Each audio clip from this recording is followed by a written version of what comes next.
असल जंग क्या है? बैतुल मुक़द्दस तीन मज़ाहिब की मुक़द्दस जगह, मुसलमानों का क़िबला अव्वल, ईसाइयों के लिए यसू की जाए विलादत, यहूदियों के लिए हीकल सुलेमानी। शुरू करते हैं हज़रत इब्राहीम अलैहिस्सलाम से, जिनके दो बेटे थे, इस्माइल और इसहाक। इसहाक अलैहिस्सलाम के बेटे थे हज़रत याकूब अलैहिस्सलाम। यही से कहानी शुरू होती है इसराइल की। इसराइल यानी अल्लाह का बंदा, और ये लक़ब हज़रत याकूब अलैहिस्सलाम को दिया गया। हज़रत यूसुफ अलैहिस्सलाम जब कफील मिस्र बने तो आपको हुक्म हुआ कि अपने तमाम ख़ानदान यानी आले याकूब को मिस्र बुलाया जाए, और मिस्र की सरजमीन का एक मखसूस हिस्सा उनके लिए मुख्तस किया गया, और अल्लाह की तरफ से कहा गया कि ए आले याकूब, इस सरजमीन में तुम्हारे लिए बरकतें हैं। हज़रत यूसुफ अलैहिस्सलाम 12 भाई थे, इसीलिए अल्लाह ताला ने उनके लिए 12 चश्मे जारी किए, और यूं इस सरजमीन का नाम हज़रत याकूब के लक़ब से इसराइल पड़ गया, जिसे आज यरूशलेम भी कहा जाता है। आपकी नस्ल से कम व बेश 70,000 अंबियाए कराम आए। हज़रत यूसुफ अलैहिस्सलाम के भाई यहूदा की नस्ल आगे बढ़ी तो उसमें से आने वाले तमाम बनी इसराइली यहूदी कहलाए। वक्त गुजरता गया और हज़रत मूसा अलैहिस्सलाम का दवर आया। जब फिरौन ने मिस्र को आप पर तंग की तो बनी इसराइल के साथ आपको मिस्र से निकलना पड़ा। इस दौरान बनी इसराइल पर अल्लाह ताला की बहुत से करम नवाजियां भी हुई, जिसमें मन व सलवा, चश्मों की बहतात, मछलियों के शिकार का जिक्र कुरान पाक से भी मिलता है, और वहीं हमें एक गाय का जिक्र भी मिलता है जिसके लूथड़े से मुर्दे ने अल्लाह के हुक्म से जिंदा होकर अपने कातिल का बताया।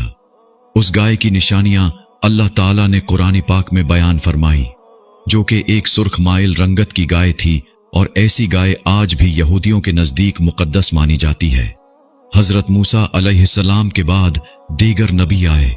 इस दौरान में हजरत मूसा अलैहिस्सलाम और उनके दवर की कुछ बाकियात, तौरात, मन व सलवा का कुछ हिस्सा बनी इसराइल ने एक संदूक में महफूज कर लिया। ये अल्लाह की तरफ से हजरत आदम अलैहिस्सलाम को दिया गया एक खास संदूक था, जो नस्ल दर नस्ल नबियों के पास रहा, जिसे कुरान में ताबूती सकीना के नाम से पुकारा गया है, और ये यहूदियों को अपनी जान से ज्यादा अजीज है।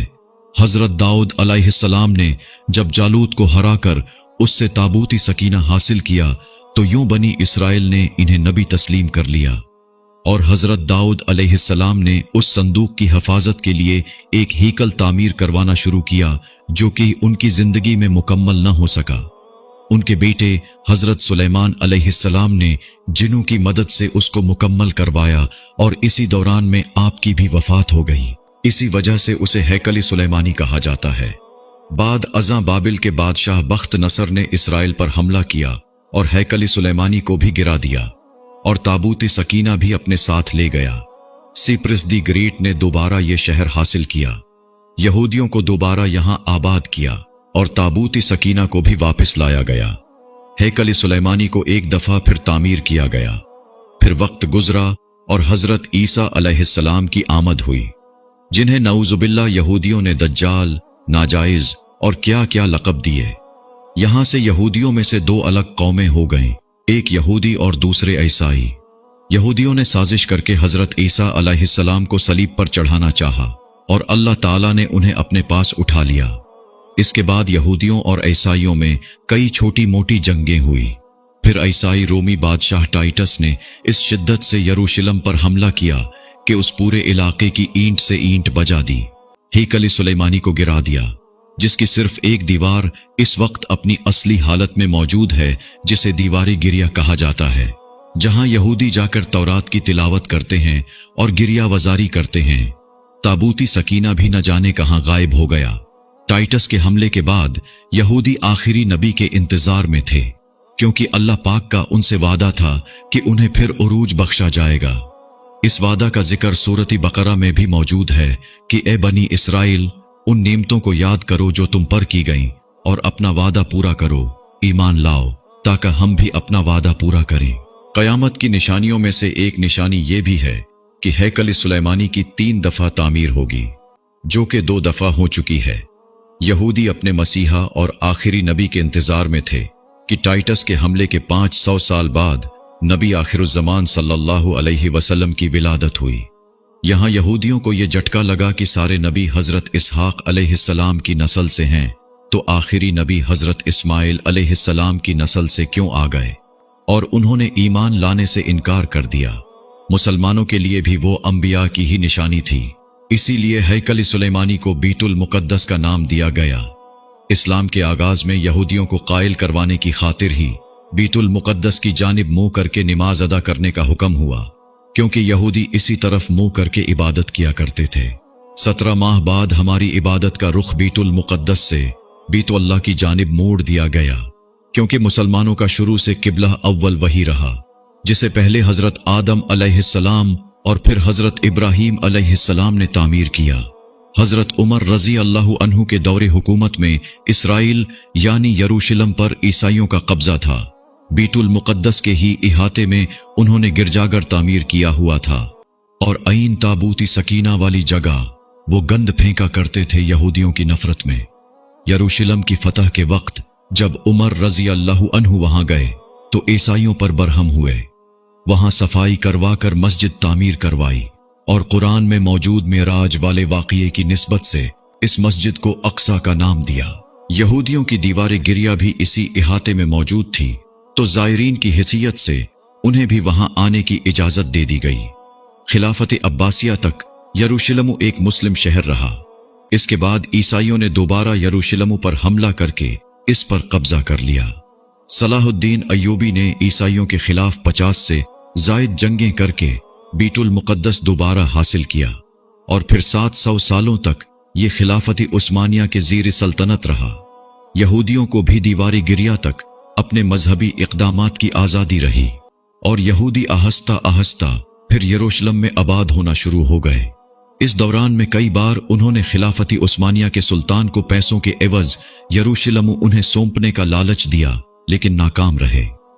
इस दौरान में उन्हें यह अंदाजा हो चुका था कि उन्हें अब खुद अपनी पहचान बनानी है, और बाइबल में मौजूद यहूदियों के आखिरी उरूज से कबल वाली कई निशानियां भी जाहिर हो चुकी थी, और वो ये तस्लीम कर चुके थे कि उनका आखिरी मसीहा अब दज्जाल होगा, जिसकी बदौलत पूरी दुनिया में उनका दोबारा बोलबाला होगा। उन्होंने बरतानिया से साजबाज करके खुद को अलग रियासत तस्लीम करवा लिया। यूं इसराइल बाकायदा एक मुल्क की सूरत में दुनिया के नक्शे पर उभरा। फिर आहिस्ता आहिस्ता उन्होंने फलस्तीन और दीगर मिस्री इलाकों पर भी कब्जा कर लिया। अरब मुमालिक इसराइल के खिलाफ जंग पर आए, लेकिन उस वक्त तक ये खुद को इतना मजबूत कर चुके थे, अरब मुमालिक को इस एक छोटे से मुल्क से मुंह की कानी पड़ी। ईसाइयों ने भी देख लिया कि अब उनसे लड़कर कुछ वसूल नहीं होना, तो बाकायदा गिरजाघरों में पादरियों ने तकरीबात मुनक्किद की और यहूदियों के लिए मुआफ़ी का ऐलान किया गया। यूं सियासी और इक्तिसादी मफाद परस्ती ने 2000 सालों से एक दूसरे के अज़ली और जानी दुश्मनों को एक सफ पर ला खड़ा किया, और कुरान की बात भी सच हो गई कि यहूद व नसरी एक दूसरे के दोस्त हैं। यहूदियों के अकायद के मुताबिक वो हैकल सुलेमानी की हिफाजत नहीं कर पाए तो खुद को कसूरवार कहते हैं, खुद को सजा देने के लिए जंजीरों और चमड़े से पेटते हैं, और दीवारी गिरिया के पास आह वजारी करते हैं। वो ईमान रखते हैं कि तीसरी बार उन्हें पूरी दुनिया पर हुक्मरानी हासिल होगी। इसके लिए उन्हें मस्जिद अक्सा को गिराना होगा, जिसकी तैयारी वो कर चुके हैं। कब से मस्जिद अक्सा के नीचे बारूदी सुरंगें बिछा दी गई हैं। इसके बाद हैकल सुलेमानी तामीर करके ताबूती सकीना वहां रखना है।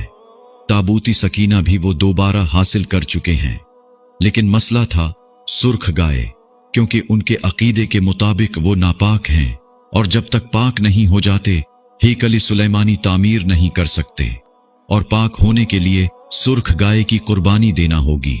वो गाय जिसकी निशानियां कुरान पाक में बयान की गई हैं, जो उस वक़्त भी उन्हें ढूंढने में मुश्किल हुई थी। अब भी 100 साल तक वो वैसी गाय की तलाश करते रहे। टेक्नोलॉजी का इस्तेमाल करते हुए बच्चे पैदा करने का कामयाब तजुर्बा किया उन्होंने। फिर उस तजुर्बे की बदौलत वैसी निशानियों वाली गाय पैदा करने की कोशिश की गई, लेकिन नाकाम रहे। 2019 में एक अमरीकी रियासत से 5 अदद वैसी गायें उन्हें मिल गईं, जिनके जिस्म पर सुर्ख रंग के अलावा और कोई बाल नहीं था। उन्हें कभी काम के लिए इस्तेमाल नहीं किया गया था। अगली निशानी के उन पर किसी बीमारी का असर नहीं होना चाहिए। पूरी दुनिया में कोविड फैलाकर मुख्तलिफ जानवरों के साथ उन्हें भी टेस्ट किया गया और उन पर इस बीमारी का कोई असर न हुआ। Red hyper found, mystery of red hyper. ये गूगल में सर्च करके आप इस मुताल्लिक तफसील से पढ़ सकते हैं। अलगरज कर्ब क़यामत और दज्जाल के ज़हूर वाली तमाम तर तैयारियां वो मुकम्मल कर चुके हैं। अपनी मर्जी के डॉक्टर, इंजीनियर बच्चे पैदा करना, 9D टेक्नोलॉजी की मदद से एक जगह होते हुए कई जगह मौजूद रहना, अपनी मर्जी के मौसम बनाना, जब चाहो बारिश बरसा देना, चंद दिनों में पूरी दुनिया घूम लेना, ये सब दज्जाली निशानियां हैं जो आज के दौर में कोई मुश्किल काम नहीं है। हमारे इस्लाम में बताई गई कयामत की निशानियों की उन्होंने इतने अच्छे से तैयारी कर ली है कि गरकद के दरख्त लगा दिए जो उन्हें पनाह देंगे। बाबिलद, जिस जगह अहादीस के मुताबिक दज्जाल का हजरत ईसा अलैहिस्सलाम के हाथों कत्ल होने का जिक्र मौजूद है, उस जगह वो दज्जाल के फरार के लिए एयरपोर्ट बना चुके हैं। ये सब तो कर्ब क़यामत की निशानियां हैं और हेकल सुलेमानी ने भी बनकर रहना है। फिर असल जंग किया है? असल जंग अकायद की है। हम अपने अकायद में इस कदर कमजोर हो चुके हैं कि नमाज पढ़ें या ना पढ़ें हमें फर्क नहीं पड़ता।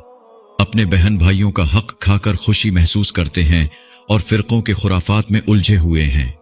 फलस्तीनियों के लिए सिवाय दुआ और एहतिजाज के हम क्या कर सकते हैं? क्या हम अपने अकायद के इतने मजबूत हैं कि डॉलर के बहकावे में न आएं? क्या हम यहूदियों के मुकाबले में निकलने वाले खुरासान मुजाहिदीन की लिस्ट में आते हैं या बस सोशल मीडिया के तमाशाई हैं? अगर आज दज्जाल जाहिर हो जाए और तौबा का दरवाजा बंद हो जाए तो हमारी आखिरत के लिए क्या तैयारी है?